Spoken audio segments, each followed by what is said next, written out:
करते हैं। Class 9th के सारे प्यारे विद्यार्थियों को जेएमएस एकेडमी में आपका हार्दिक स्वागत करता हूं। आज आपके लिए दोस्तों ये देखेंगे क्लास 9th का जो मैथ होगा, ठीक है, पहला चैप्टर जिसको हम नंबर सिस्टम कहते हैं यानी संख्या पद्धति कहते हैं, उसकी हम क्या करते हैं यहाँ पर शुरुआत करते हैं। ठीक है, पहला चैप्टर रहेगा जो कि आप इसमें देखिए कुछ बेसिक चीज़ें आपको बताएंगे, जो टाइप्स ऑफ नंबर संख्याओं के प्रकार होते हैं, जिसमें प्राकृतिक संख्या, धन पूर्णांक संख्या, ऋण पूर्णांक संख्या, पूर्णांक, वास्तविक, परमेय, अपरमेय, भाज्य, अभाज्य, जितनी भी संख्याएं होती हैं पहले इनके बारे में हम आपको बताएंगे, और उसके बाद साथ ही साथ इसमें हम एक चैप्टर यानी एक्सरसाइज 1.1 को सॉल्व भी करेंगे क्वेश्चनों को। ठीक है, और इसमें जो भी बेसिक चीजें होंगी सबसे पहले उनको हम बताएंगे, उसके बाद सारे क्वेश्चनों को यहाँ पर क्या करेंगे, हम सॉल्व करेंगे। ठीक है, तो चलिए शुरुआत करते हैं क्वेश्चनों की। यहाँ पर देखिए सबसे पहले यहाँ पर हम बात करते हैं टाइप्स ऑफ नंबर की बात करते हैं, जो कि संख्याओं का क्या रहेगा, प्रकार रहेगा। देखिए टाइप्स ऑफ नंबर की अगर हम बात करते हैं, देखिएगा types of number, types of number की अगर हम बात करते हैं, नंबर्स, हाँ, ये आपका संख्याओं का क्या रहेगा, संख्याओं का प्रकार, संख्याओं के प्रकार के बारे में बात की जाएगी। ठीक है, संख्याओं के प्रकार। चलिए तो सबसे पहले टाइप्स ऑफ नंबर संख्याओं के प्रकार की बात करते हैं। तो सबसे पहले बता दें कि संख्या पद्धति में कुल 10 अंक होते हैं। ठीक है, संख्या पद्धति में आप ये देखेंगे भैया कि संख्या पद्धति में आपके पास, ठीक है, संख्या पद्धति में कुल आप ये देखेंगे कि 10 अंक होते हैं, 10 अंक होते हैं। ये संख्या पद्धति में कुल कितने अंक होते हैं, 10 अंक होते हैं, जिसमें आप ये देखेंगे कि हमारे पास 0 होता है, 1 होता है, 2 होगा, 3 होगा, 4 है, 5 और 6 और 7 और आपके पास एक 8 और आपके पास कितना होता है, 9। ये सारे अंक होते हैं जो कि 1 डिजिट में होते हैं, इकाई अंक में होते हैं। संख्या आपकी जो शुरुआत होती है दोस्त वो 10 से होती है, जहां पर इकाई दहाई दोनों मिलके बनता है, वो आपकी संख्या होती है। 10, 11, 12, 13, फिर इन्फिनिटी यानी जितनी भी संख्याएं आएंगी सब संख्या में गिनती होती है। आपके पास 0, 1, 2, 3, 4, 5, 6, 7, 8, 9 सारे इकाई अंक होते हैं, और यही इकाई अंक की सहायता से हम दुनिया के हर एक नंबर को लाखों करोड़ों गिनतियों में जो संख्या गिनी जाती है, इन्हीं अंकों से हम क्या कर सकते हैं, बना सकते हैं।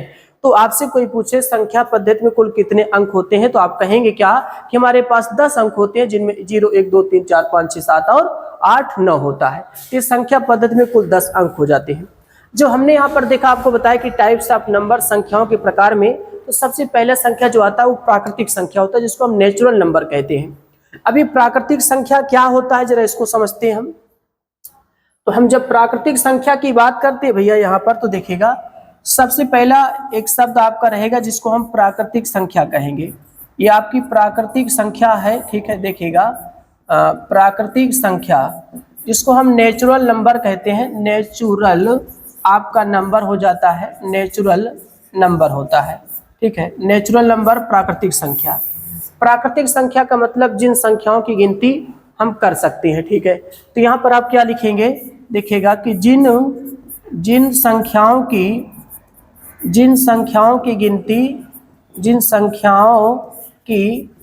गिनती की जा सकती है, जिन संख्याओं की गिनती की जा सकती है, ठीक है, जिन संख्याओं की गिनती की जा सकती है उन्हें हम क्या कहते हैं, प्राकृतिक संख्याओं, अर्थात जिसे गिना जा सके, अर्थात जिसे गिना जा सके, या आप ऐसे भी बोल सकते हैं जिन संख्याओं की गिनती की जा सकती है अर्थात जिसे गिना जा सकता है। इसमें आप ये देखेंगे कि आपके पास 1 रहेगा, 2 रहेगा, 3 रहेगा, 4, 5, 6, 7 डैश डैश डैश इन्फिनिटी तक यानी चला जाएगा, यानी अनंत तक आपका इसे बढ़ता चला जाता है। और आप ये देख सकते हैं कि धन पूर्णांक ही प्राकृतिक संख्या होता है।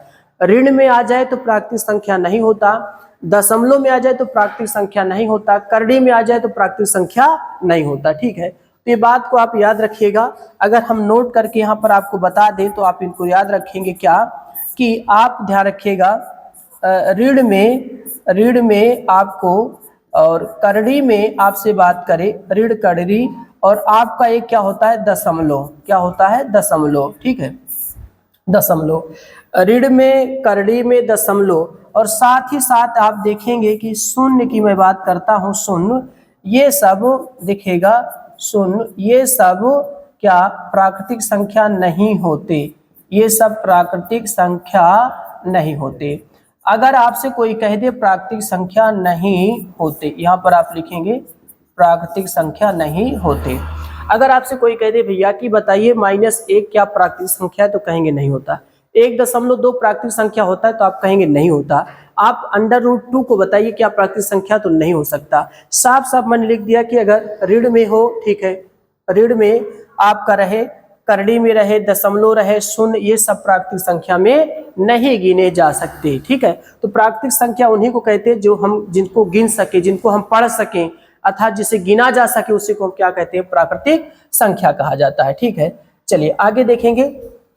आगे एक शब्द आता है, देखिए प्राकृतिक संख्या को आपको बता दें किससे लिखा जाता है।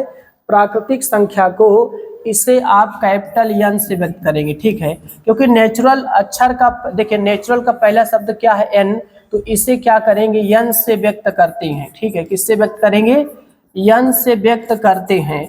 नेचुरल नंबर को आप किससे व्यक्त करते हैं, N से व्यक्त करते हैं, ये आपकी नेचुरल नंबर हो जाता है।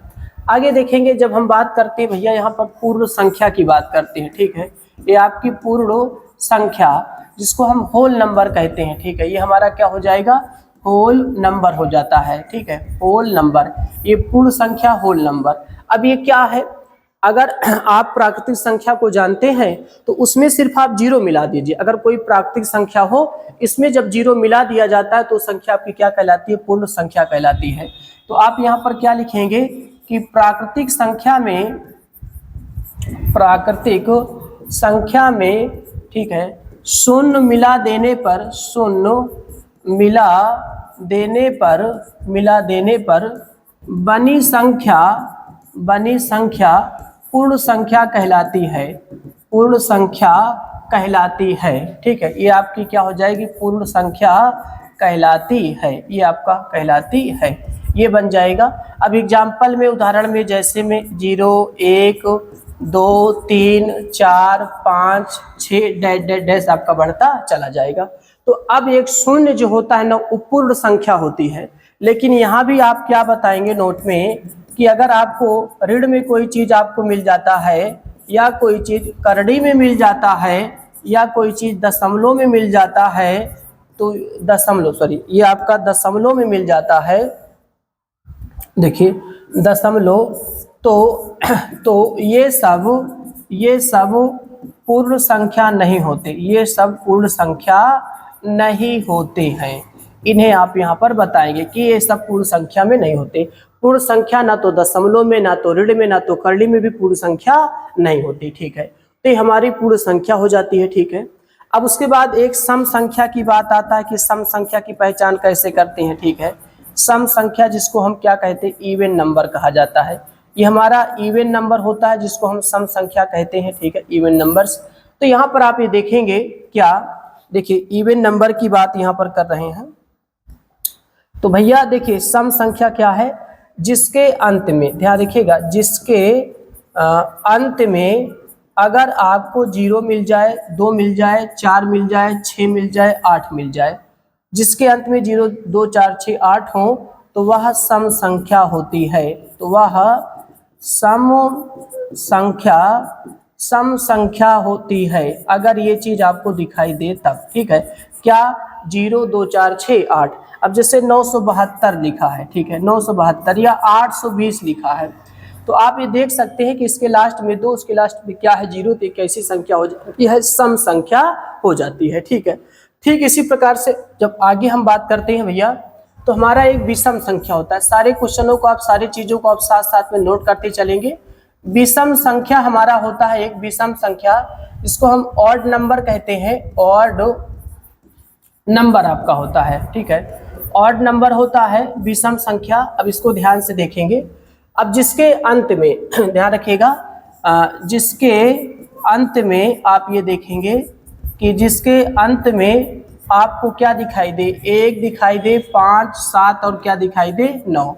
तो अगर 1 3 5 7 9 अगर दिखाई देता है तो समझ जाना कैसी संख्या है, वो विषम संख्या है। जैसे आप देखेंगे कि आपके पास, देखिए अगर मान लेते 400 में क्या लिख दिया, 21 लिख दिया, या 529 लिख दिया, तो ये सारी संख्याएं आपकी क्या हो जाती है, तो आप कहेंगे विषम संख्या हो जाती है। जिसके लास्ट में इकाई अंक में 1, 3, 5, 7, 9 अगर दिखाई देता है दोस्त, वो संख्या आपकी क्या कहलाती है भैया, विषम संख्या कहलाती है। तो ये विषम संख्या की पहचान होती है। और विषम संख्या हमेशा आप देखेंगे कि विषम से ही कटेगा, कभी सम से नहीं कट सकता, ठीक है।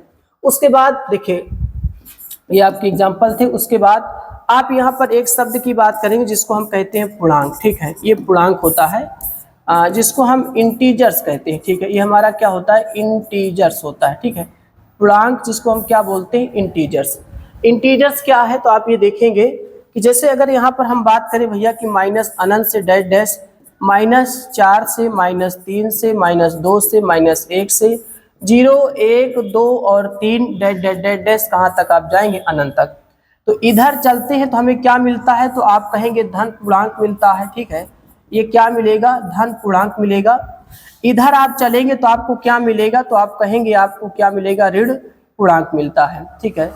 ऋण पूर्णांक, सॉरी, ये आपका क्या हो जाता है, ऋण पूर्णांक, ऋण पूर्णांक हो जाता है। और बीच में आपका क्या होता है, शून्य। तो आप ये देखेंगे कि आपके पास ऋणात्मक पूर्णांक हो, ठीक है, ऋणात्मक पूर्णांक हो, और प्लस में बीच में क्या हो, आपके पास शून्य हो, और प्लस आपके पास क्या हो, धनात्मक पूर्णांक हो, ठीक है, धनात्मक पूर्णांक हो। तो ये धनात्मक पूर्णांक हो। तो अगर आपको ऋणात्मक पूर्णांक, शून्य और धनात्मक पूर्णांक अगर आपको मिलते हैं तो आप उसको क्या कहेंगे, पूर्णांक कहेंगे। तो पूर्णांक अगर आपसे पूछा जाता है तो आपको सीधा जवाब होगा भाई कि धनात्मक पूर्णांक 0 और ऋणात्मक पूर्णांक को जब मिला देते हैं तो क्या बन जाती है, आपका पूर्णांक बन जाता है। पूर्णांक माइनस में भी होता है, 0 में भी होता है, और साथ साथ में क्या होता है, प्लस में भी होता है। माइनस, 0 और प्लस में सारे क्या होते हैं, पूर्णांक होते हैं। और आपको ये बताते चले कि पूर्णांक को आप देखेंगे सामान्यतः इसे आई या हम जेड से व्यक्त करते हैं, आई या जेड से व्यक्त करते हैं, ये चीज ध्यान रखिएगा। आई या किससे व्यक्त करेंगे आप, जेड से व्यक्त करते हैं इंटीजर्स को। कहीं आई अच्छा लिखा होता है, कहीं जेड अच्छा लिखा होता है, तो ये पूर्णांक को दर्शाता है। और एक बात बताएं कि अगर कहीं कहीं जैसे आई पॉजिटिव लिखा है तो धनात्मक पूर्णांक, आप समझिएगा इसको, ये हमारा क्या होगा भैया, तो कहेंगे ये आपका धनात्मक पूर्णांक होगा। अगर आई नेगेटिव लगा है तो समझ जाना किसकी बात हो रही है, ऋणात्मक पूर्णांक की बात हो रही है। तो ये हमारा क्या हो जाएगा, ऋणात्मक पूर्णांक हो जाएगा, ठीक है। तो जेड पे प्लस लगा हो तो धनात्मक पूर्णांक, जेड पे माइनस लगा हो तो ऋणात्मक पूर्णांक, आई पर प्लस लगा है तो धनात्मक पूर्णांक, आई पे माइनस लगा है तो क्या होता है, ऋणात्मक पूर्णांक होता है। तो धनात्मक और आपका क्या होगा, ये ऋणात्मक पूर्णांक होता है, ठीक है। तो ये पूर्णांक हो जाते हैं। सारी चीजों को आप नोट करते चलेंगे, अच्छे से आप देख सकते हैं, या आप इसको नोट करेंगे। आगे चलते हैं। अब हम यहाँ पर आगे क्या देखेंगे, अच्छा एक चीज और ध्यान रखिएगा कि नोट में एक चीज आप यहाँ पर लिख लेना भाई कि पूर्णांक जो होता है ना, पूर्णांक दशमलव में नहीं होता। एक चीज ध्यान रखिएगा, अगर कोई दशमलव में बता दे तो वो ना पूर्णांक, जैसे 3.2 पूछ लिया है, -2.3 पूछ लिया, तो कहना साहब ये पूर्णांक नहीं है, ठीक है, क्योंकि पूर्णांक दशमलव में नहीं होता। पूर्णांक दशमलव में नहीं होता, ठीक है, पूर्णांक दशमलव में नहीं होता, एक चीज ध्यान रखिएगा। अब उसके बाद आ जाता है क्या, भाज्य संख्या। क्या आ जाता है, भाज्य संख्या, जिसको हम क्या कहते हैं, तो आप कहेंगे कंपोजिट नंबर कहा जाता है, कंपोजिट नंबर कहा जाता है। ये भाज्य संख्या क्या चीज है, भाज्य संख्या, तो सीधी सी बात, जिसके 3 या 3 से अधिक गुणनखंड हो, ऐसे आप समझिएगा। जिसके, यहाँ पर लिखता हूं, आप यहाँ पर देखेंगे जिसके भैया 3 या 3 से अधिक गुणनखंड होते हैं, अधिक गुणनखंड होते हैं, ठीक है, गुणनखंड होते हैं। तो जिसके 3 या 3 से अधिक गुणनखंड होते हैं वो क्या कहलाती है, भाज्य संख्या। अब भाज्य संख्या की शुरुआत कहाँ से होती है, देखिए एक ना तो भाज्य ना तो अभाज्य, वो विषम संख्या मानी जाती है। तो यहाँ पर स्टार्ट करेंगे, जैसे 4 है, 6 है, 8 है, 9 है, 10 है, 12 है, 15 है, dash dash dash dash dash. अब देखिए सम विषम की पहचान नहीं तो फिर तो आप गलती कर देंगे। मैंने एक ही शब्द लिखा है, जिसके 3 या 3 से अधिक औलाद होते हैं वो क्या आपका कहलाता है, भाज्य संख्या। तो देख लेते हैं। अब आप ज्यादा तो लोग कहेंगे कि 9 क्या है, कि एक अभाज्य संख्या है, क्योंकि आप तो ये जानते हैं जो 2 से कट जाए, हाँ 2 से कट जाए तो भाज्य और 2 से न कटे तो अभाज्य। लेकिन देखिए 9 को क्या 2 से कटेगा? आपका रूल जो कहता है क्या ये कटेगा? तो नहीं कटेगा भैया। हमने आपको बताया कि जिसके 3 या 3 से अधिक गुणनखंड होंगे वही आपका क्या कहलाएगा? भाज्य संख्या। देखिए आप इसको 4 को देखिए तो इसको ये 1 से भी कटेगा, 2 से भी कटेगा और 4 से भी कटेगा। कई गुणनखंड बन गए? 3, तो भाज्य संख्या कहलाएगा। 9 को आप देख लीजिए, 1 से कटेगा, 3 से कटेगा, 9 से भी कटेगा, भाज्य संख्या कहलाएगा। 12 की मैं बात करता हूँ, 1 से कटा, 2 से कटा, 3 से कटा, 4 से कटा, 6 से कटा और 12 से कटा। इतने सारे इसके गुणनखंड हो जाते हैं तो ये सारे क्या कहलाते हैं? भाज्य संख्या कहलाते हैं। ठीक है, इसको हम भाज्य संख्या कहते हैं। अब एक शब्द आपका क्या रहेगा? अभाज्य संख्या। ध्यान से देखिएगा, ये अभाज्य संख्या, ये अभाज्य संख्या जिसको हम क्या बोलते हैं? तो आप कहेंगे इसको हम प्राइम नंबर कहते हैं। क्या कहते हैं? प्राइम नंबर के नाम से जाना जाता है। ठीक है, ये हमारा प्राइम नंबर होता है। क्या है प्राइम नंबर? क्या है अभाज्य संख्या? तो बोलेंगे जिसके सिर्फ 2 गुणनखंड होते हैं। ठीक है, जिसके, यहाँ पर आप लिखेंगे क्या? जिसके 2 गुणनखंड होते हैं, गुणनखंड होते हैं। ठीक है, जिसके सिर्फ 2 गुणनखंड होते हैं वो क्या कहलाता है? अभाज्य संख्या। जैसे आपने देखा कि 2 है, 3 है, 5 है, 7 है, 9 तो होगा नहीं, 11 है, 13 है, आपके पास 17 है, आपके पास 19 है, आपके पास 23 है, आपके पास 29 है, आपके पास 31 है, आपके पास 37 है, आपके पास 41 है, आपके पास 43 है, आपके पास 47 है। ऐसे डैश डैश आपका ढेर सारा बढ़ता चला जाएगा। ये सारे अभाज्य संख्या होते हैं। सारे क्या होते हैं? अभाज्य संख्या होते हैं।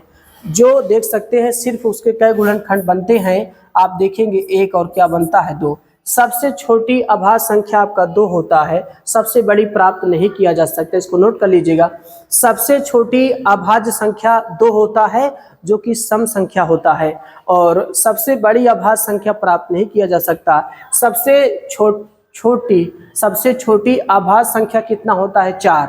और सबसे छोटी आप कह सकते हैं सबसे छोटी भाज्य संख्या लेकिन विषम हो वो आपका क्या होता है? 9 होता है। ये सब प्रश्न पूछे जाते हैं। ठीक है, इसको याद रखिएगा। चलिए आगे देखेंगे।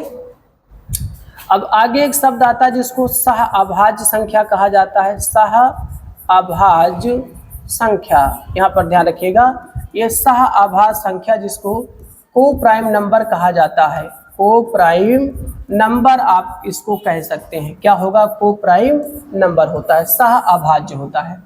अब ये को प्राइम नंबर यानी जिसको हम सह अभाज्य कहते हैं, क्या चीज़ है? देखिएगा तो जिसमें देखिए आप देखिए इनमें लिखेंगे क्या? देखिए संख्याओं मतलब जोड़ा के रूप में होता है। सही से लिखेंगे संख्याओं का वह जोड़ा। देखिए ऐसे लिखेंगे आप क्या कि संख्याओं का वह जोड़ा या युग्म कहे एक ही बात है। कहीं कहीं युग्म लिखा होता है, युग्म का मतलब जोड़ा ही होता है। जोड़ा या युग्म जिसमें एक के अलावा कोई अंक उभयनिष्ठ ना हो, कोई अंक उभयनिष्ठ ना हो। ठीक है, उभयनिष्ठ ना हो तो वो क्या कहलाता है? तो आप कहेंगे सहअभाज्य संख्या कहलाता है। यानी संख्या जोड़ा के रूप में रहेगा जिसमें आप एक के अलावा कोई भी चीज आप कॉमन नहीं कर सकेंगे। ठीक है, तो वो आपका क्या होता है? सहअभाज्य। जैसे हमने यहाँ पर 3 कामा क्या लिख दिया? 5, और आपको 7 कामा क्या लिख दिया? 5, और आपके पास 12 कामा क्या लिख दिया? 7, तो और 17 कामा क्या लिख दिया? 13। तो ये देखिए भाज्य अभाज्य दोनों हो सकते हैं, इसमें कोई दिक्कत नहीं है।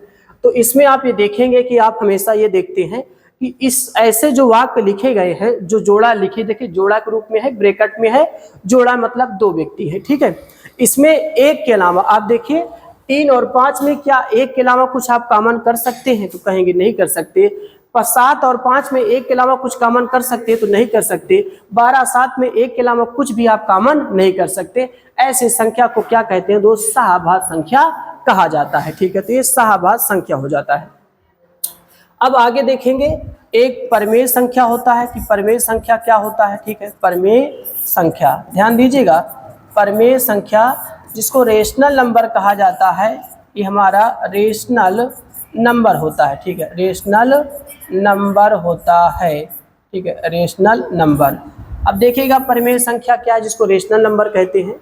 जिन्हें हम ऐसे लिखेंगे, जिन्हें हम P/Q के रूप में, लेकिन ध्यान रखना कि Q इज नॉट जीरो। ध्यान रखिएगा, हर में कभी जीरो नहीं होना चाहिए। अंश में हो जाए चलेगा, लेकिन हर में जीरो नहीं होना चाहिए, क्योंकि हर में जीरो होगा तो भाग करने पे अनंत आता है। तो Q इज नॉट जीरो, जिन्हें हम P/Q के रूप में Q के रूप में लिख सकते हैं। ठीक है, लिख सकते हैं। ठीक है, जिन्हें हम P/Q के रूप में लिख सकते हैं, तो हमारा क्या हो जाता है, परिमेय संख्या हो जाता है। ठीक है, P/Q के रूप में लिख सकते हैं, तो उन्हें हम क्या बोलते हैं, परिमेय संख्या कहते हैं। अब P/Q मतलब आप सीधा सीधा बोलेंगे अंश बटे हर के रूप में लिखना। जिन संख्या को हम अंश बटे हर के रूप में लिखते हैं उन्हें हम क्या कहते हैं, परिमेय संख्या कहा जाता है। ठीक है, लेकिन हर जीरो नहीं होना चाहिए। अब जैसे 1 आपके पास, 2 आपके पास, 3 आपके पास, 4 डैश डैश डैश ये हो जाएगा। साथ में आप 22/7 को ले लेंगे, आप -2/3 को ले लेंगे, 4/5 को ले लेंगे और 0 को ले लेंगे। और जैसे 4.333333 डैश डैश डैश ये बढ़ता चला जाए, 2.444444 ये बढ़ता चला जाए। ऐसे देखिए, दशमलव के बाद कोई संख्या की अगर पुनरावृत्ति होती है और अनंत बार होता है तो ऐसी संख्या को भी हम क्या कहते हैं, आवर्त दशमलव इसको बोला जाता है। ऐसी संख्या को हम क्या कहते हैं, परिमेय संख्या कहा जाता है। परिमेय संख्या जीरो भी होता है, माइनस में भी होते हैं, प्लस में भी होते हैं, अंश बटे हर के रूप में। अब आप कहेंगे इसमें कोई अंश बटे हर नहीं है, तो आप बटे में इनके एक मान सकते हैं। आप बटे में जब आप एक मान सकते हैं तो अंश बटे हर बन जाएगा। जब अंश बटे हर बन जाएगा तो दोस्त क्या हो जाता है, एक परिमेय संख्या हो जाती है। तो ये परिमेय संख्या। और 22/7 ध्यान देना, 22/7 यहाँ पर आपको बता रहा हूँ कि जब आप इसे भाग करेंगे तो दशमलव के बाद ये रिपीट होना स्टार्ट कर देगा। 22/7 को विश्वास नहीं होता तो अपने कॉपी पेन में भाग करके आप देख लीजिएगा। आप जब भाग करेंगे ना तो ये कुछ अंकों के बाद रिपीट होना स्टार्ट हो जाता है। और जिसमें रिपीट होना स्टार्ट हो जाए ना, ध्यान रखिएगा क्योंकि आगे चल के एक्सरसाइज में आपको बहुत ही काम देगा। तो जिसमें दशमलव के बाद रिपीट होना स्टार्ट हो जाए दोस्त, उस चीज को हम क्या कहते हैं, परिमेय संख्या कहते हैं। देखिए यहाँ पर सारे अंक रिपीट हो रहे हैं जो कि आवर्त दशमलव के अंतर्गत आते हैं। आवर्त दशमलव आपका दो प्रकार का, एक शुद्ध और एक अशुद्ध होता है। ठीक है, वो दो भाग होते हैं। एक में दशमलव के बाद तुरंत ही अंक रिपीट होना स्टार्ट हो जाता है और एक में दशमलव के एक आध दो अंक छोड़ के कोई दूसरा अंक आएगा जो रिपीट होना स्टार्ट कर देता है, वो आपका अशुद्ध हो जाता है। ठीक है, तो यहाँ पर ध्यान रखना कि 22/7 की क्या खासियत है, इसको जब आप भाग करेंगे तो भाग करने के बाद दशमलव के बाद अंक रिपीट होना स्टार्ट कर देता है और कहां तक चला जाता है, अनंत तक चला जाता है। इसलिए 22/7 को हम क्या कहते हैं, परिमेय संख्या कहते हैं। उसके बाद आप देखेंगे एक हमारा क्या होता है, अपरिमेय संख्या होता है।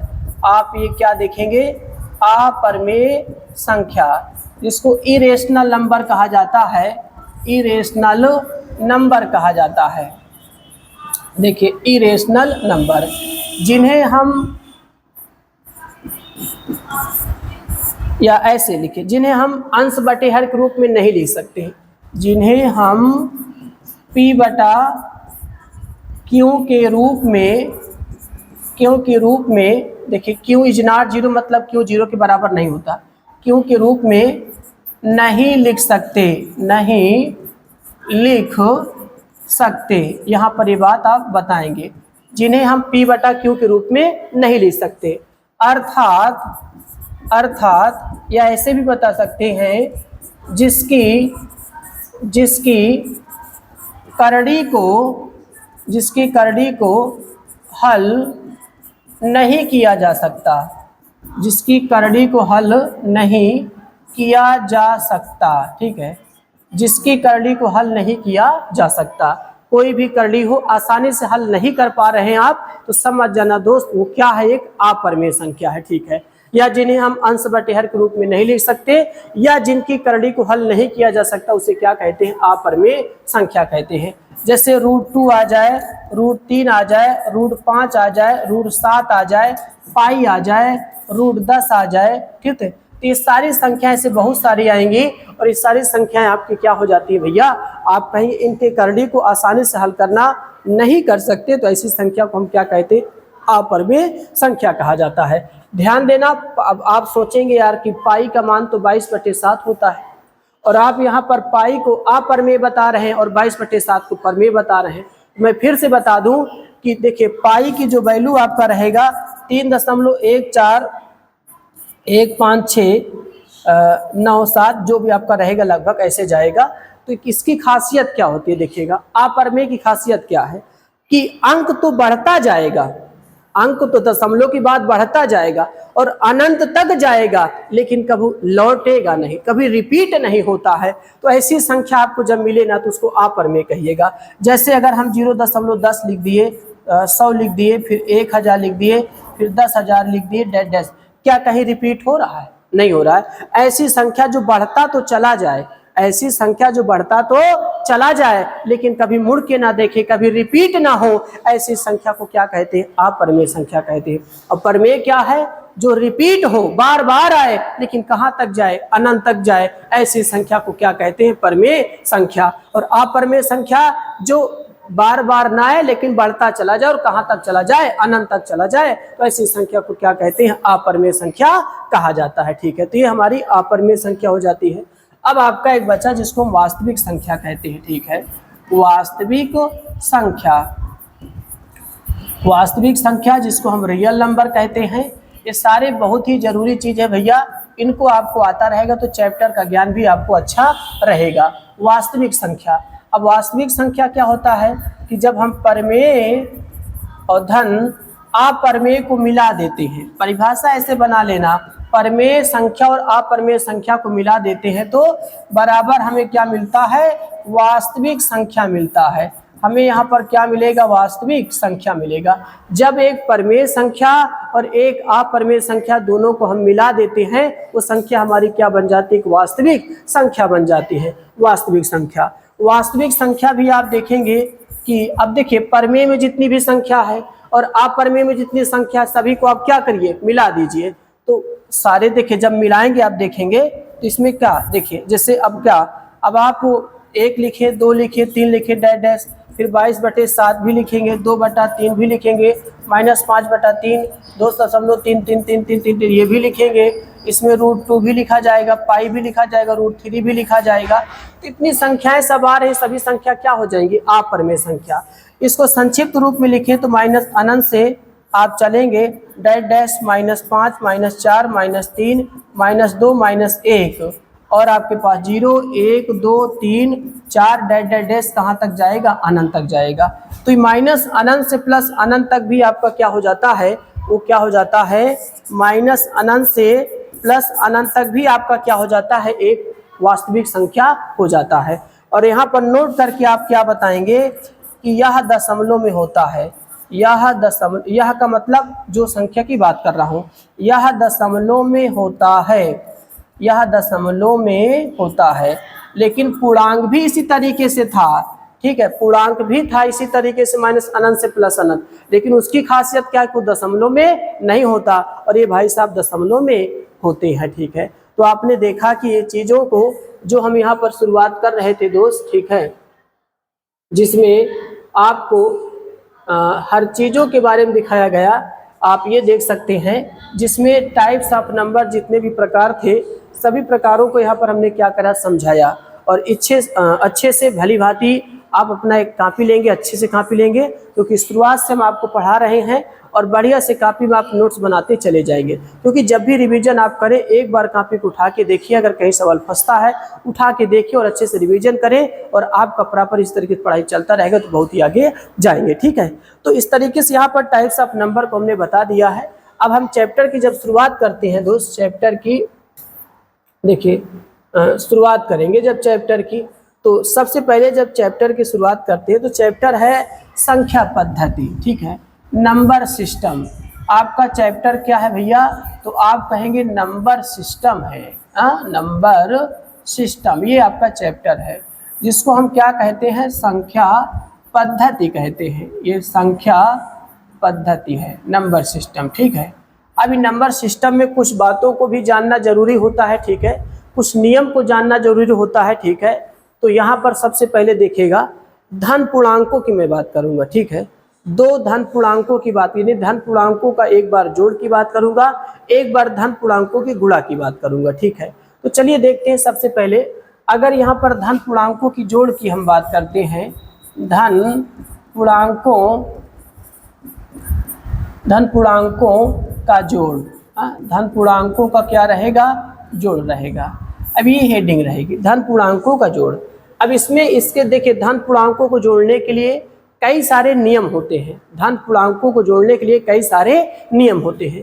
सबसे पहला नियम आपका क्या होता है भैया, समवर्रक नियम। आपका क्या रहेगा, समवर्रक नियम होता है, ठीक है। सबसे पहला नियम को याद रखिएगा, क्लोजर लॉ के नाम से, क्लोजर लॉ के नाम से इसको जाना जाता है, जो कि समवर्रक नियम होता है। ये क्या है, इनका कहना ये होता है कि अगर आप दो धन पूर्णांकों को जोड़ते हैं ना, तो हमेशा आपको धन पूर्णांक ही मिलेगा, हमेशा सदैव मिलेगा।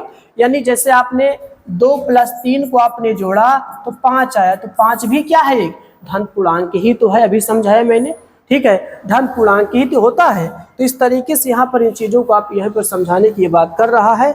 इसका एक सीधा सा फंडा है कि हम a + b अगर लेते हैं और उनको जोड़ते हैं तो बिलोंग्स टू एक नेचुरल नंबर आता है, ठीक है, यही बात समझाया।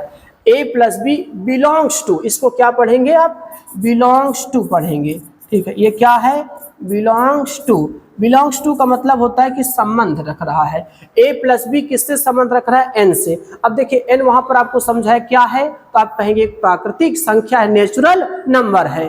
तो a + b मतलब दो धन पूर्णांक को हमेशा आप जोड़िएगा तो हमेशा एक प्राकृतिक संख्या ही आपको प्राप्त होता है। तो जब दो धन पूर्णांकों को जोड़ते हैं तो एक प्राकृतिक संख्या प्राप्त होता है, उसी को हम क्या कहते हैं, समवर्रक नियम कहा जाता है, ठीक है। ये समवर्रक नियम हो जाता है। दूसरा आप ये देखेंगे क्या होता है, क्रम विनिमय नियम। आप क्या बताएंगे, क्रम विनिमय नियम, ठीक है। क्रम विनिमय नियम आपका होता है ये नियम, क्रम विनिमय नियम, जिसको हम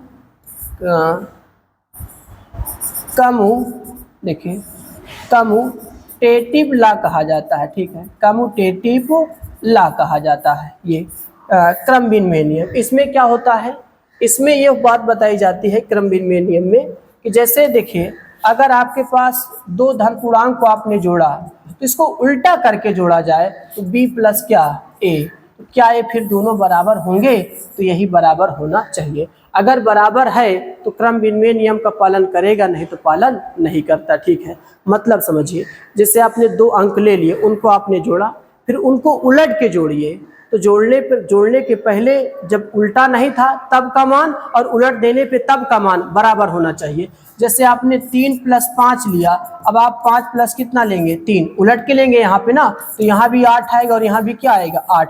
एक क्रम विनिमय नियम का पालन कर रहा है, ठीक है। तो 3 5 लिया और इसको उलट दिया तो 5 और कितना 3, तो 8 बराबर 8 आया। ये क्रम विनिमय नियम होता है, ठीक है। आगे देखेंगे एक सहचर नियम होता है जिसको हम कहते हैं, देखिएगा सहचर नियम, ठीक है। सहचर ये नियम आपका होता है, एसोसिएटिव लॉ आपका होता है, एसोसिएटिव लॉ होता है आपका, ठीक है। अब इसमें देखिए क्या होता है, इसमें 3 व्यक्ति रखे जाते हैं, जैसे a + b + c रखा गया और यहाँ भी a + b + c रखा जाता है, ठीक है। 3 व्यक्ति इधर जोड़े जाएंगे, 3 व्यक्ति उधर जोड़े जाएंगे, लेकिन सबसे पहले आप इनमें आप ब्रैकेट लगा देंगे और यहाँ पर आप क्या लगा देंगे, ब्रैकेट लगा देंगे, ठीक है। तो अब क्या हो गया, अब सबसे पहले जब आप इसको हल करेंगे ना, तो पहले b और c को हल करेंगे, b और c, क्योंकि सरलीकरण ही कहता है पहले ब्रैकेट को हल करिए, जब ब्रैकेट आ जाए उसके बाद आप किसको किसके साथ हल करेंगे, a के साथ हल करेंगे। और यहाँ पर सबसे पहले a और b को आप जोड़िए, उसके बाद जो आएगा उसको किसके साथ जोड़ा जाएगा, c के साथ जोड़ा जाता है, ठीक है। ये होता है सहचर्य नियम होता है, ठीक है। तो ये हो जाता है। अब धन पूर्णांकों का गुणा नियम देखेंगे, देखिएगा धन पूर्णांकों का गुणा।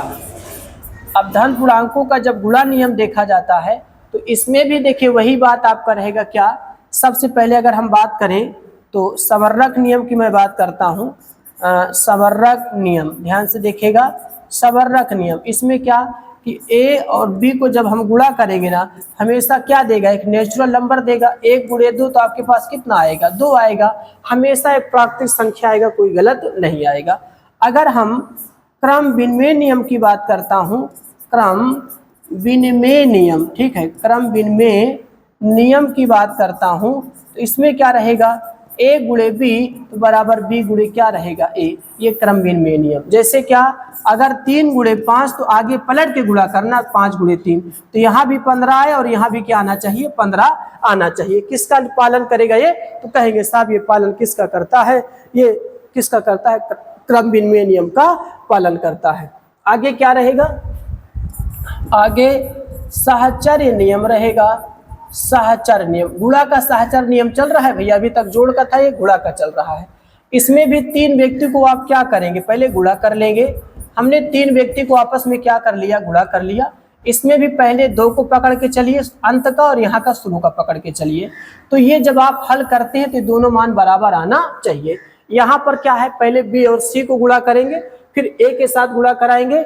यहाँ पर ए और बी का गुणा करेंगे, फिर किसके साथ गुणा कराएंगे, सी के साथ गुणा कराएंगे। तो किसका नियम का पालन करेगा, सहचर नियम का। एक होता है वितरण, ध्यान दीजिएगा, बहुत ही जरूरी चीज है, वितरण या बंटन नियम। वितरण या बंटन नियम। अभी वितरण या बंटन नियम क्या होता है, तो देखिए इसमें क्या है, जैसे आपके पास ए था और गुणे बी प्लस कितना है, सी है। ए × बी प्लस सी, तो बराबर ध्यान से देखिएगा, ए का बी के साथ गुणा कराएंगे तो ए × कितना आएगा, बी आएगा, और धन ए × कितना आएगा, सी आएगा। तो ये होता है क्या भैया, बंटन या वितरण नियम होता है, बंटन या वितरण नियम। ए × बी प्लस सी, तो ए × बी होगा और धन ए × क्या होगा, सी। तो ए × बी धन ए × क्या होता है, सी। ये वितरण या बंटन नियम किसको जाना जाता है, ठीक है। तो जितने भी रूल थे आपके, जो एक्सरसाइज 1.1 थे, ये सारे रूल हैं, इनको आप अच्छे से समझ के रखेंगे दोस्त, तो अच्छी पकड़ आपको होगी, सवाल आसानी से आपको उसमें कोई दिक्कत नहीं होगा। अब सवाल पे देखते हैं, आपका जो सवाल रहेगा, देखिए जब आप सवाल की बात करते हैं यहाँ पर देखेंगे, अब हम एक्सरसाइज 1.1 को क्या करते हैं, यानी 1A को क्या करते हैं, स्टार्ट करते हैं, ठीक है। तो जब हम 1A को स्टार्ट करेंगे तो आपसे सबसे पहले क्या पूछता है, 20 और 40 के बीच समस्त धन पूर्णांक को लिखिए। 20 और 40 के बीच में समस्त सम होना चाहिए। 20 और 40 को छोड़ देना, क्योंकि बीच की बात कर रहा है, तो 20 को नहीं लेना, 40 को नहीं लेना।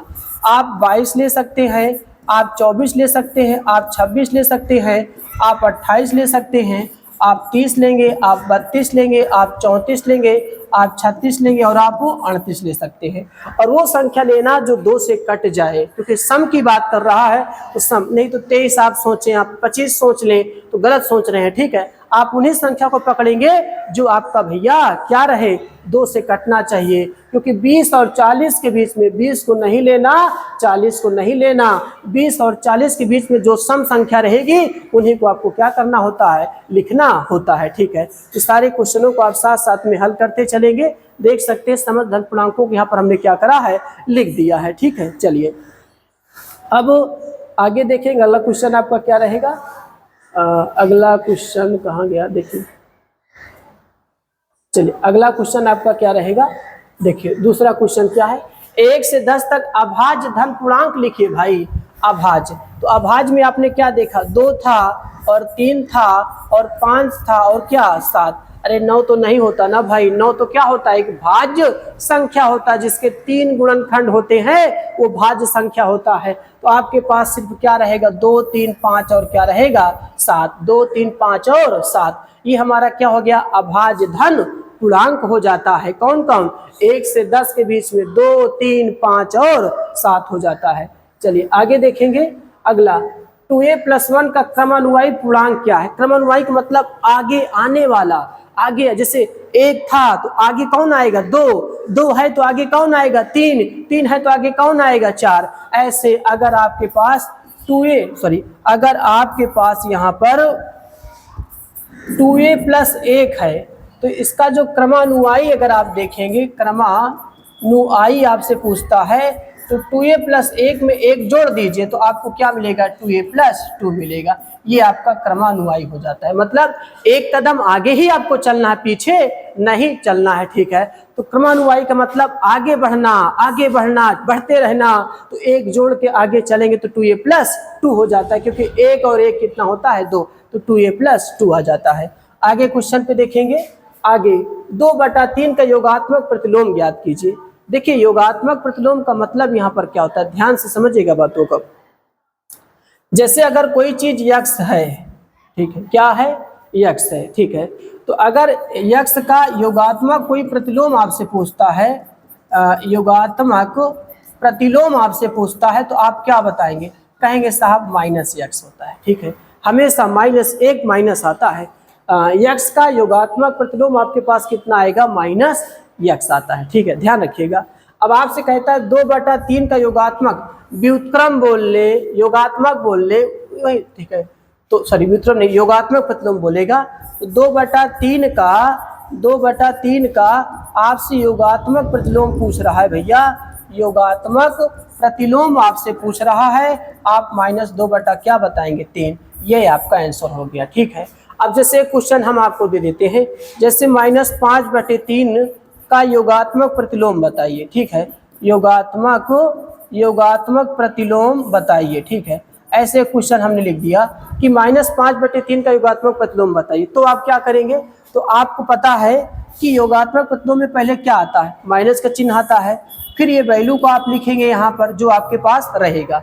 हमेशा आपको बता दो कि योगात्मक प्रतिलोम एक चिन्ह माइनस पहले से देता है, तो हमने उस माइनस को लगा लिया, उसके बाद जो अंक रहे उसको लिखिएगा, तो माइनस माइनस टकरा के आपके पास क्या आ जाएगा, प्लस आ जाएगा, 5 क्या आएगा, 3 आएगा। यानी कहने का मतलब अगर प्लस है तो माइनस रहेगा और माइनस रहे तो प्लस हो जाएगा, ठीक है। लेकिन ये भी तो पता होना चाहिए ना कि आएगा तो कैसे आएगा, प्लस तो माइनस, माइनस तो प्लस, यही योगात्मक आपका प्रतिलोम होता है, ठीक है।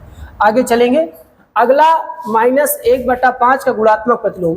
अब -5 का आपसे क्या पूछता है, देखिए बटे में 1 मान सकते हैं, गुणात्मक प्रतिलोम, गुणात्मक प्रतिलोम, भैया गुणात्मक प्रतिलोम आपसे पूछ रहा है, तो आपको इसमें उल्टा करना पड़ता है, ठीक है। अंश का हर में, हर का अंश में, तो हर जाएगा अंश में, तो इसका -1 क्या होगा, 5 होगा, हर अंश में, अंश हर में। अब जैसे 2/3 का अगर आपसे गुणात्मक प्रतिलोम आपसे पूछता, इसमें चिन्ह में कोई परिवर्तन नहीं होता, तो आप क्या बताएंगे, 3/2 बताएंगे, ठीक है। 2/3 का गुणात्मक प्रतिलोम आपसे पूछा जाता है, तो आप क्या बताएंगे दोस्त, 3/2 बताएंगे, ठीक है। तो ये आपका गुणात्मक प्रतिलोम हो जाता है। आगे देखेंगे अगला, अब जैसे P + Q का योगात्मक, तो देखिए P + Q का आपसे क्या पूछता है, योगात्मक प्रतिलोम पूछता है, ठीक है, योगात्मक प्रतिलोम। तो आप क्या करेंगे, 1 माइनस आप सबसे पहले क्या दे देंगे, बाहर, ठीक। अगर आपको P - Q का क्या पूछता है, योगात्मक प्रतिलोम पूछता है, योगात्मक प्रतिलोम पूछता है, तो -P - क्या हो जाएगा, Q हो जाएगा, ठीक। -1 बाहर आपको देना है, चाहे जैसे देना है, ठीक है। योगात्मक प्रतिलोम की यही खासियत होती है, तो इसका -P + Q और इसका -P - Q होता है, ये हमारा क्या होता है, योगात्मक प्रतिलोम होता है। आगे देखेंगे, अब x किस मान के लिए 5 × a × b 5 × 3 × कितना x, अभी आपने देखा, क्या देखा, गुणा का सहचर नियम देखा, क्या देखा, सहचर्य नियम, सहचर नियम। लेकिन किस रूप में, गुणा का भी देखा, जोड़ का भी देखा, ये किस रूप में है भैया, आप कहेंगे गुणा के रूप में है, तो a × b × क्या, c, और a × b और गुणे आपके पास कितना होगा, c होगा। अब ध्यान से यहाँ पर आप देखिएगा, ध्यान से आप देखिएगा, ठीक है। यहाँ पर आप देख सकते हैं कि a का काम कौन करेगा, 5, a का काम कौन करेगा, 5, b का काम कौन करेगा, तो आप कहेंगे साहब 3 करेगा, और c का काम कौन करेगा, 2 करेगा, ठीक है। तो आप देख सकते हैं कि यहाँ पर c की कोई वैल्यू नहीं है, तो c का मान यहाँ पर क्या, x, और x की वैल्यू यहाँ पर क्या, 2। तो आपको यहाँ पर x बराबर कितना मिलेगा, 2 मिलेगा, x बराबर आपको 2 मिलेगा, x बराबर कितना मिलेगा, 2। देखिए मैं फिर से बता दूं कि c का काम कौन करेगा, x करेगा, देखिए ए और बी तो अपने स्थान पे बैठे, कोई दिक्कत नहीं है। सी का काम x करेगा और x इनसे यहाँ पर अपना तुलना करेगा, तो x की वैल्यू कितना निकल के आएगा 2। तो आपके पास x बराबर कितना आएगा 2 निकल के आएगा, ठीक है, ये बन जाएगा। आगे देखिए, पूर्णांकों में ऐसी कौन सी संख्या है जो स्वयं के योग प्रतिलोम होता है? तो आप इसका आंसर क्या देंगे? शून्य देते हैं। क्या देते हैं? शून्य, क्योंकि जीरो में चाहे -0 लगा दे और चाहे +0 लगा दे, ये घूम घुमा के आपका सिर्फ क्या रहेगा? 0 ही रहेगा, उसको कोई फर्क नहीं पड़ता, ठीक है, कोई फर्क नहीं पड़ता, ये हमेशा क्या रहेगा? 0 ही रहेगा। अगला क्वेश्चन, यदि एक समधन पूर्णांक है, देखिएगा ध्यान से, ए हमारे पास क्या है? जो बात कहे उसको लिखिए, समधन पूर्णांक है, समधन पूर्णांक है। अब समधन पूर्णांक है तो 0, 2, 4, 6, 8, 10 डैश, ये सब समधन पूर्णांक है। बताइए कि संख्या a-1 और a+1 सम है या विषम है? सम है या विषम, उसे हमें यहाँ पर बताना है, ठीक है। चलिए स्टार्ट करते हैं हम पहले। ए की, देखिए ये सब किसका मान है? आप बताएंगे। ए का मान है। सब किसका मान है? जो समधन पूर्णांक हो किसको? ए। ये सब किसका मान है भैया? ए का मान। ए का मान एक बार हम कितना उठा लेते हैं? 2 उठा लेते हैं। ए का मान कितना? 2 रख के देखते हैं। 2 - 1 और 2 प्लस कितना? 1। तो यहाँ पर 1 × 3 बराबर कितना है? 3। ये क्या है आपका? तो आप ये कहेंगे विषम। क्या है? विषम। आया ना विषम। आप क्या उठा लेते हैं? ए बराबर आप 4 उठा लेते हैं, फिर से यहीं पे रखेंगे। एक बार आपने क्या रखा? ए बराबर 2, तो जब रखा तो कितना आया? 3। 3 2 की क्या होता है? विषम होता है। फिर ए बराबर 4 उठाया, तो ए के स्थान पे क्या रखेंगे? 4। 4 - 1 और आपके पास 4 प्लस कितना? 1। तो 3 × कितना? 5। 3 × 5 कितना? 15। 15 भी क्या है भैया? आप कहेंगे विषम है। क्या है? विषम है। फिर आप क्या ए बराबर कितना उठाएंगे? तो आप कहेंगे 6 उठाएंगे। आप आगे चलिए, जब रखेंगे तो देखिए 6 - 1 और 6 प्लस कितना? 1। तो यहाँ पर 5 × 7, 7 × 5 35, तो ये भी क्या है? विषम है, ठीक है। अतः अब देखिए, आपने जितनी भी संख्या रख रहे हैं सभी क्या आ रहा है? विषम आ रहा है। तो अतः यह संख्या क्या है? विषम है, सम नहीं हो सकता। अतः यह संख्या क्या है? विषम है, विषम है। ये बात आप बताएंगे। अतः यह संख्या क्या है? विषम है। फिर से देख लें, ए की वैल्यू दे रखा है, ए की वैल्यू आपको रखना होता है। आप रखने के बाद कहता है कि बताओ सम आएगा कि विषम आएगा, ये हमें बताना था। हमने इसको रख के सॉल्व किया, 3 विषम आया। यहाँ पे सॉल्व किया तो 15 विषम आया। यहाँ पर 35 विषम आया। तो क्या हो सकता है? विषम हो सकता है, लेकिन सम नहीं हो सकता। आगे देखेंगे। आगे संख्या रेखा पे 5 7 का योग ज्ञात कीजिए। देखिए संख्या रेखा आपको दिखाना है, ठीक है। संख्या रेखा, तो पहली संख्या रेखा की एक लाइन आप खींच लीजिए, ठीक है। एक लाइन हमने खींचा, ये माइनस अनंत को जाता है और ये प्लस अनंत को जाता है, ठीक है। और बीच में हमको क्या मिलता है? 0। हमारे पास देखिए 1, हमारे पास 2, हमारे पास 3, 4, 5, 6 और ये 7 और ये 8 और ये कितना? 9 और ये कितना? देखिए आपको इसको थोड़ा से बढ़ाना पड़ेगा।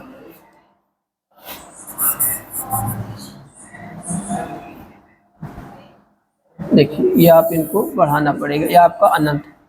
तो अब ये आपका 10, 11 और ये कितना? 12, ठीक है।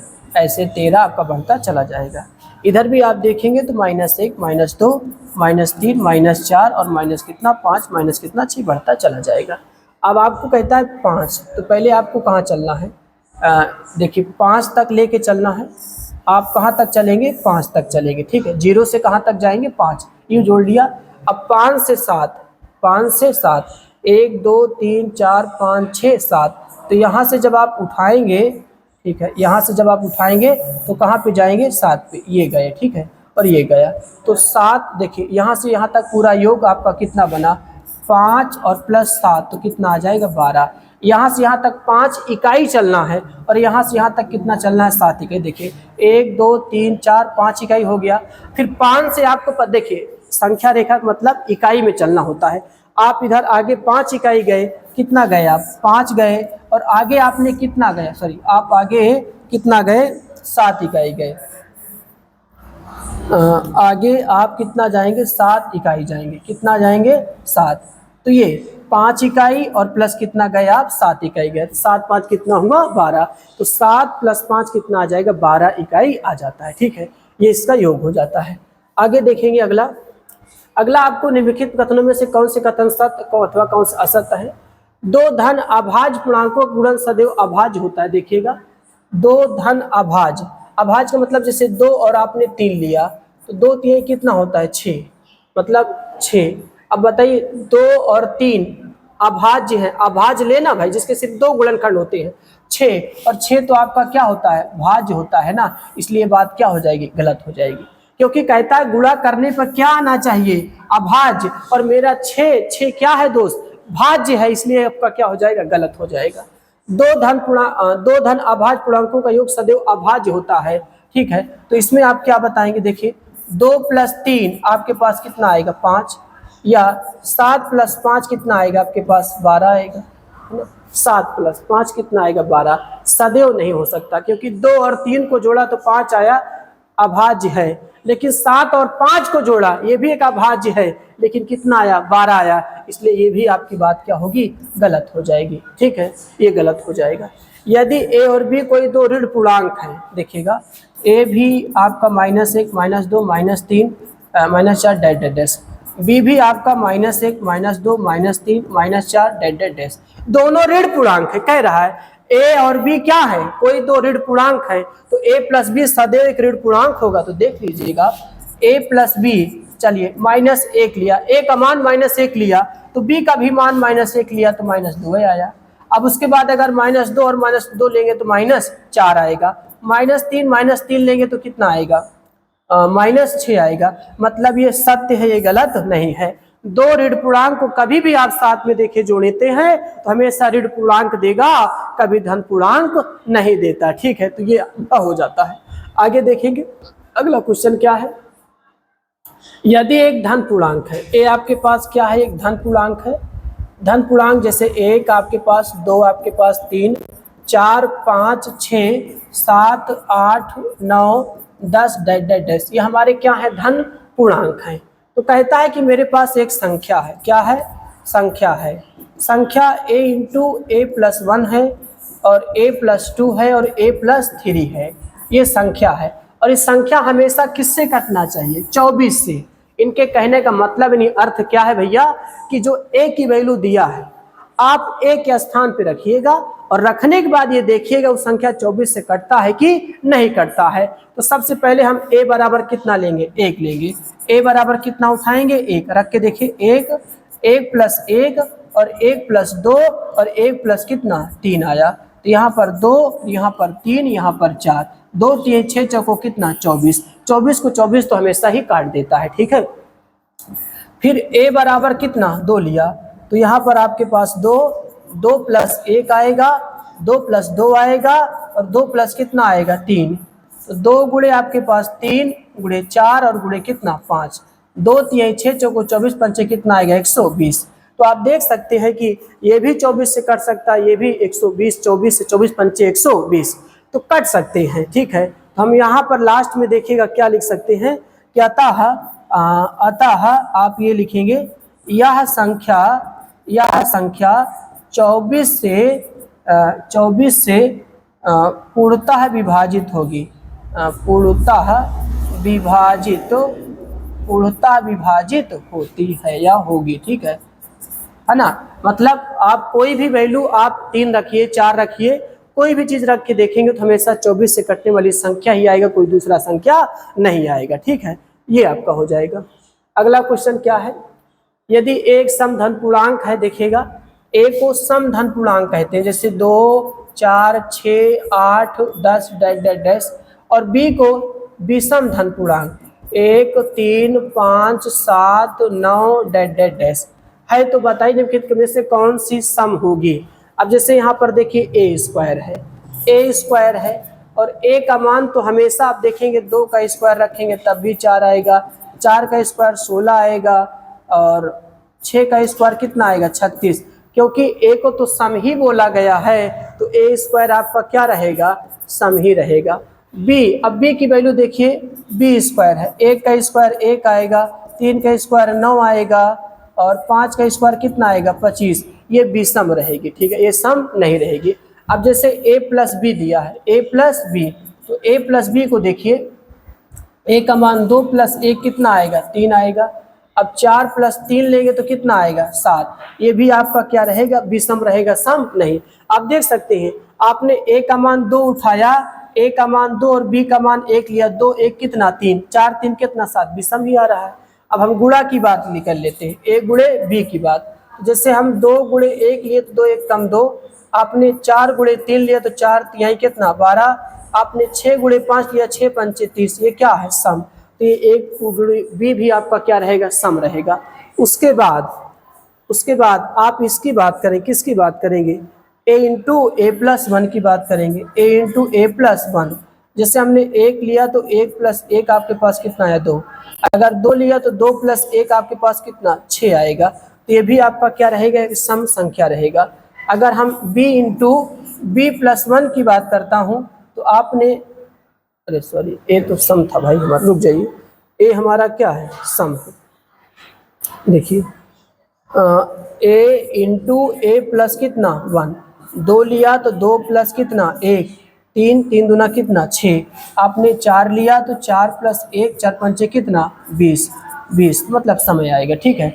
और b की वैल्यू जैसे हमने 1 लिया तो 1 प्लस 1 आपके पास 2 आएगा, और आपने 3 लिया तो 3 प्लस 1 आपके पास 3 चौक 12, आपने 5 लिया तो 5 प्लस 1 6 पंचे कितना 30। तो ये भी आपका सम रहेगा। तो सिर्फ 2 ऐसी संख्या हैं जो कि क्या है दोस्त, विषम है, बाकी सब क्या है आप देख सकते हैं, सम है, ठीक है, बाकी सब क्या है, सम है। तो यहाँ पर आपको a को सम बताया गया है, b को विषम बताया गया है, जो जैसे बताया जाए उस हिसाब से यहाँ पर लिखा जाता है। और लिखने के बाद आप इनको रखेंगे तो यहाँ पर प्रूव करके हमने इसको दिखा दिया कि ये दोनों बाकायदा विषम होंगे, बाकी 4 तो आपके क्या हो जाते हैं, सम हो जाते हैं, ठीक है। चलिए अगला देखेंगे। अब धन पूर्णांक को किन गुणधर्मों के अंतर्गत निम्नलिखित कथन सत्य है, ठीक है। तो यहाँ पर आप देख सकते हैं कि हमको एक पता है a गुणे b प्लस सी होता है, उसका a गुणे कितना होता है b, और धन a गुणे कितना होता है c होता है, ठीक है। तो यह वितरण नियम का पालन करता है। आप यहाँ पर क्या लिखेंगे, वितरण नियम का पालन करता है, वितरण नियम का पालन करता है, ठीक है, वितरण नियम का पालन करता है। तो यहाँ पर a गुणे बी प्लस सी, तो a गुणे बी धन a गुणे सी, तो यहाँ किस नियम का पालन करेगा, वितरण नियम का पालन करता है, ठीक है। चलिए अगला क्वेश्चन देखेंगे, लास्ट में है, देखिएगा। अब ये है, तो ये क्या है, a धन, देखिए ये क्या है, अगर आप जानते हैं a धन b प्लस सी, और यहाँ पर a प्लस बी और धन क्या होता है c, तो कौन सा नियम का पालन करता है, सहचर नियम का। किस नियम का पालन करता है, सहचर नियम का। क्योंकि देखिए a धन b प्लस सी वही तरह बन रहा है, a प्लस बी धन सी वही तरह बन रहा है, तो किस नियम का पालन करेगा, सहचर नियम का पालन करता है। आगे यहाँ पर देखिए a गुणे b बराबर b गुणे a, इसका पालन करता है, ये क्रम विनिमय नियम का पालन करता है, गुणा का है, ये क्रम विनिमय नियम का पालन करता है। किसका पालन करेगा, क्रम विनिमय नियम का। a गुणे b तो b गुणे a, क्रम विनिमय नियम का पालन करता है। आगे क्या है देखिए, तो a का मान, जैसे यहाँ पर a गुणे b था तो b गुणे a क्रम विनिमय नियम होता है, ठीक है। तो भैया एक देखिए 5 तो 5 है, तो a का मान आपके पास कितना आएगा, 3 आएगा। तो a बराबर आपको कितना मिलेगा, यहाँ पर 3 मिलेगा, तो a की वैल्यू कितना आएगा, 3 आएगा, ठीक है। संख्या रेखा पर इन सब अंकों को हमें दर्शाना है, ये -2 इसको लिख लीजिए, ठीक है। चलिए संख्या रेखा पहले बना लेंगे आप। यहाँ पर ये माइनस अनंत होता है और ये आपका क्या होता है, प्लस अनंत होता है। ये आपका 0, यहाँ पर 1 और यहाँ पर 2, यहाँ पर 3 और यहाँ पर 4 और यहाँ पर 5, सभी के अंकों के बीच में सेम गैप होना चाहिए, मतलब बीच की दूरी बराबर। ये नहीं कि एक उत्पूर्त एक महमूद, ऐसा नहीं, सब बराबर होना चाहिए। और यहाँ पर आप देखेंगे कि -1 -2 और -3 -4 और माइनस कितना 5। तो देख सकते हैं आपको एक पहला पॉइंट आपको यहाँ पर क्या मिलेगा,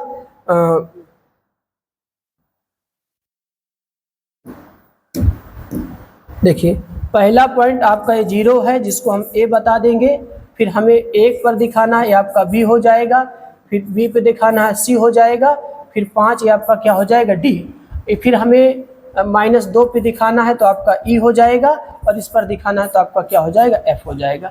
ये सारे बिंदु को हमें यहाँ पर क्या करना था, दिखाना था। ठीक है, तो इस तरीके से आपका जो एक्सरसाइज है 1A आपका क्या हो जाता है, समाप्त हो जाता है। ठीक है, तो आपने देखा होगा कि बहुत ही अच्छी क्लास रही होगी आपकी। ठीक है, जिसमें टाइप्स ऑफ नंबर सारे के बारे में आपको बता दिया गया है, साथ साथ में एक्सरसाइज भी करा दिया गया है। ठीक है, तो आज की क्लास दोस्त यही तक रखते हैं, मिलते हैं अगली क्लास में। ठीक, जय हिंद जय भारत।